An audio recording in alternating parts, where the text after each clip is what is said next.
Hi, I'm Don Berry, and this is Through the Years at CFBC. Thank you all for those of you who watched it last week, and thanks for the many kind comments that you made. Well, this week, you can see I'm standing outside, and I'm in front of what we affectionately call the Rock.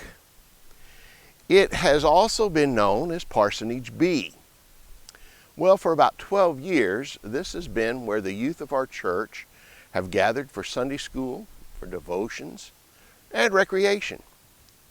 But do you know how this building got here? In the mid-1970s, there was a large increase of students at Chester Grade School, and additional classrooms and teachers needed to be added. The school board decided, rather than having the cost of a big addition added onto the building, they would instead purchase 2 mobile homes and call them mobile classrooms and put them behind the school. Well, by the late 1980s, the school realized, again, they needed more room. And the mobile homes were again starting to show their age, so the school undertook a building project and added a wing. And it was large enough to cover their current needs and the needs that the 2 external buildings covered. They didn't need them anymore. And they offered up those 2 buildings at public auction. Our church had 2 music and youth pastors, but unfortunately, neither one of them had stayed with us for very long. And we were currently in the process of searching for a new one. Reverend Crowley was our pastor at that time, and he felt that one of the reasons we were having turnover in the position was because these families had to find homes once they came to Chester. So the church voted to bid on one of the classrooms, and they won the bid at the cost, I believe, of around $1,500.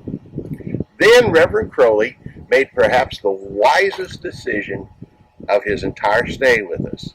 He asked Byron Preston to oversee the project of moving that building and turning it into a house.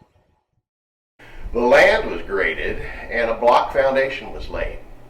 A big old trailer truck pulled the building into place, and men like Byron, Wimpy Johnson, Carter Clendenin, Rocky Bridges, Gary Lowry, Harvey Hall, Earl Haverkamp, and a whole lot of others rolled up their sleeves and they went to work. The old building was gutted and a new layout was drawn out, and this building was turned from a school classroom into a modern 3-bedroom, 2-bathroom home. And miraculously, it was completed in less than 6 months and done entirely with volunteer labor.